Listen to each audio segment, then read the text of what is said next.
Yo, what's good everyone? Welcome back to ACS Sneakers. My name is Aiden. On today's video, we are going to be taking a look at the Nike Dunk Low in the black and white colourway. Before we get into that, I want to say a huge thank you to my returning viewers. Thank you as always for supporting me and this channel. It truly does mean a lot that you guys keep coming back and supporting my content.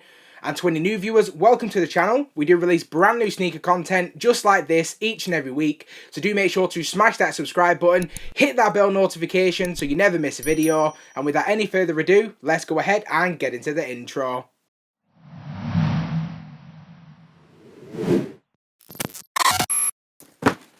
And here we go guys, I now have the box in hand. As you can see, we just get that standard Nike cardboard box. But as I touched on the last couple of videos, once again, unfortunately, the box did actually come taped up. Definitely is an issue with the JD group, and it seems to always be the case whenever I do win, any raffles from the JD group or just buy any general releases. I did actually get a helpful tip on one of my previous videos telling me that I could actually steam this off. I haven't done that on this occasion. I've just, actually cut the tape, but it is getting a lot more frustrating the more I actually do see it. But if we just move on to the actual size label on the actual box itself, it reads Nike Dunk Low Retro in the white colourway. Now, this is a UK size 9, as you can see.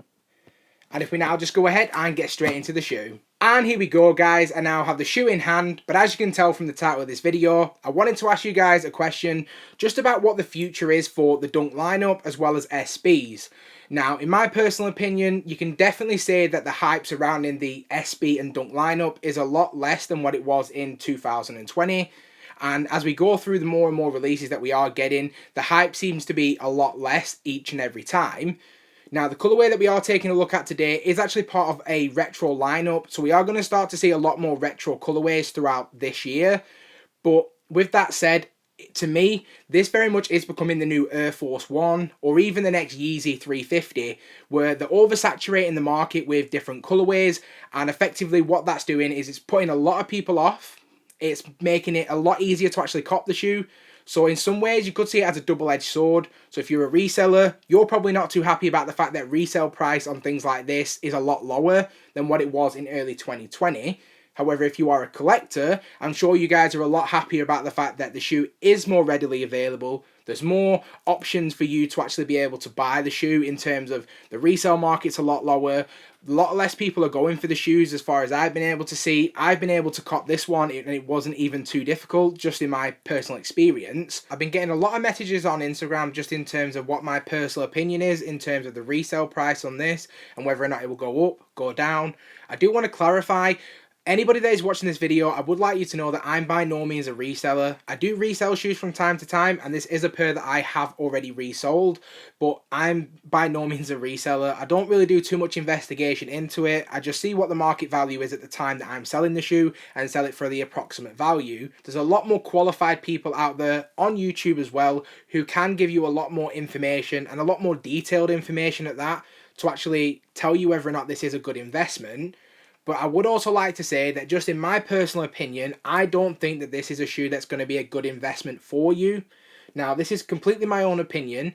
The reason behind that is we're going to get a lot more Dunk Low releases throughout 2021. We'll plan to get in a lot more SB releases as well. And with a lot of other more exclusive shoes like all the Off-Whites that we're planned on getting throughout the year, I just don't think that a lot of people are going to be too interested in this one. So that's just my personal view on it. I could be completely wrong. This shoe could skyrocket in resale price. So do take this information with a pinch of salt. But I genuinely feel like even though it's a really clean and easy shoe to wear, I just don't think it's going to last long in the memory for a lot of people. So I want to know what you guys think as well. Is the Dunk actually becoming the next Air Force 1? What do you think the resale price is going to be moving forward? And is this something that is actually a good investment? And now just getting straight into the review, starting from the toes up. As you can see, we have this complete white leather toe box with the usual perforation that can also be seen on all other Dunk releases. And around the toe box, as you can see, we have this black leather material which also wraps up through the mudguard as well. Now, just as far as the actual quality of the leather goes, considering the price point of £90, I would definitely say that it's pretty reasonable and it's pretty consistent with some of the other releases that I've personally had. But if you are going to be wearing this shoe for lifestyle purposes, I personally would highly recommend that you do use a crease defender of some sort, just to limit any additional creasing to the toe box. Personally, I do use Sneak Defender as I do find that they are the most comfortable, and I will leave a link in my description area below if you do want to go ahead and check them out. But if you are going to be using this shoe for skateboarding purposes, I can't imagine that that's going to be too comfortable, and I can't really imagine that you're going to be too bothered about the toe box creasing. So I guess depending on what you're wearing this shoe for, will pretty much just determine whether or not I would recommend you should use those crease defenders. And now moving further back the shoe, on both the lateral and medial sides of the shoe, we do have these really nice white leather panels, and running through the panels themselves, we do have this black leather Nike swoosh.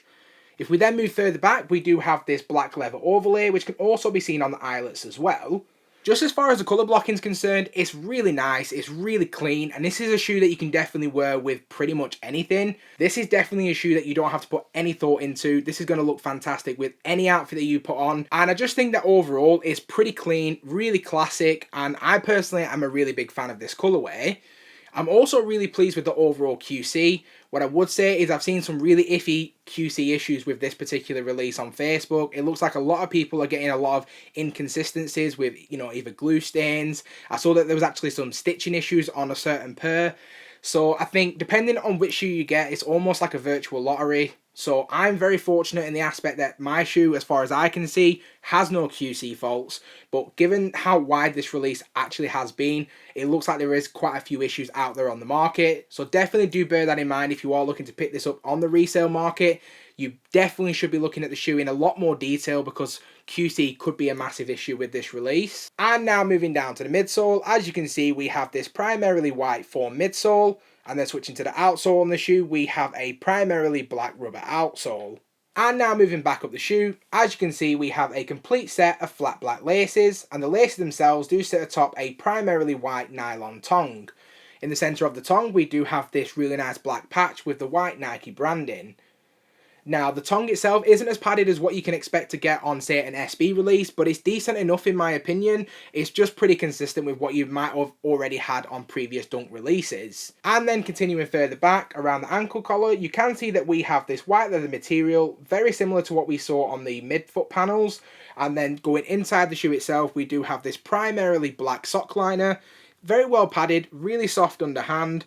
It is a little bit more rigid towards the heel, if I'm being completely honest. It does feel like there's a lot of structure there. As this is a skateboarding shoe, I can definitely appreciate why there is, quite a lot of support in the heel area.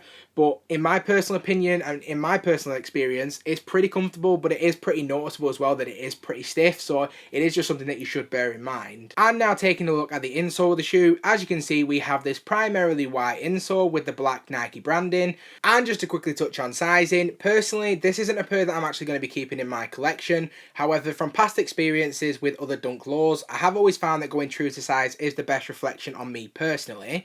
I would like to point out that I do have quite wide feet, and I do know that a lot of people's experience with a shoe like this is quite different. I've heard cases of people going half a size down, I've heard people going half a size up, so I think it is definitely something that I would highly recommend you trying a pair before buying. If you're not in a position to do so, in my personal opinion, I would recommend that you do go true to size, as I do feel like that would be the best reflection on you. And now just to quickly switch over to the heel of the shoe, as you can see on the heel, we do see the continuance of that black and white colour blocking, and around the heel tab you can see that we have the white Nike branding actually stitched into the actual heel tab itself. Now personally, I'm a big fan of the actual overall finish on the actual heel of the shoe. I feel like this is definitely one of the more significant points on this shoe. It is a very clean, a very plain shoe, and this isn't going to be a shoe for everybody considering how plain it actually is. But if you are looking for that simple run-around shoe, something you can wear every day, this is definitely a shoe that I would highly recommend you picking up. Now that pretty much wraps up the overview of the shoe itself, so now if we just go ahead and get into my opinions on the shoe. So just to sum up in terms of my overall opinion on the shoe itself, I do give the Nike Dunk Low in the black and white colourway a very respectable 8 out of 10. This is a fantastic shoe for anybody out there that's either wanting to start a collection, already has a collection, or is just looking for that everyday lifestyle shoe. Now, at the time of recording this video, the resale price on this shoe isn't too high, and if you are looking to pick this up, I would highly recommend checking out things like StockX and Go just to get the best prices for you. Like I've already touched on throughout the video, it is a really classic colourway, it is part of the retro lineup, and I definitely feel that you can't go wrong if you do pick this shoe up. but I'd love to know what your opinions are as well, so do make sure to leave me a comment in the comment section below. Now, I just want to say a huge thank you to absolutely every single person that has stuck around to this point in the video. If you are new to the channel, please consider hitting that subscribe button, also hitting that bell notification so you never miss a video, and I hope to see you all again in the next one.